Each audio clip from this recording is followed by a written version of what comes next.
Hey everyone, so for my current example I'm using of participants' rights being violated involves TikTok's data collection and its impact on user privacy.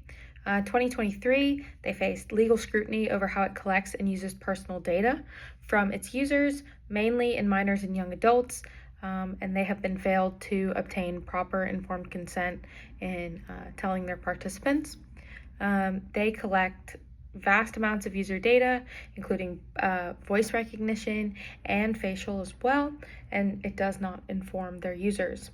And the European Union back in 2023 has also fined TikTok for failing to protect minors' data. They found that children's accounts were also set publicly by default, which exposes them to a vast world of scariness. TikTok is also using highly personalized algorithms to create addictive user experiences. Children spend excessive time on the app.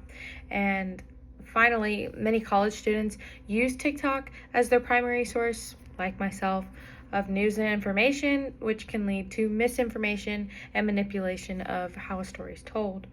So finally, this case highlights overall major ethical concerns, and the short version I gave of regarding participants' rights in the form of privacy, consent, and the exploitation of a vulnerable party or the minors for overall engagement and profit. But understanding past violations of human subjects is absolutely crucial. It serves as a warning. In my notes, I have many modern ethical standards as informed consent or participation were established in response to these wrongdoings in the past. For an example I have of my research, the TUGSI syphilis study, researchers were withholding treatment and their progression from underserved Black men, and it was not without the Black men's consent. So this led to the creation of the Belmont Report and the IRBs, as we're learning in this module. This was to ensure overall ethical research practices. But both past and current violations normally include, I found, an exploitation of vulnerable populations.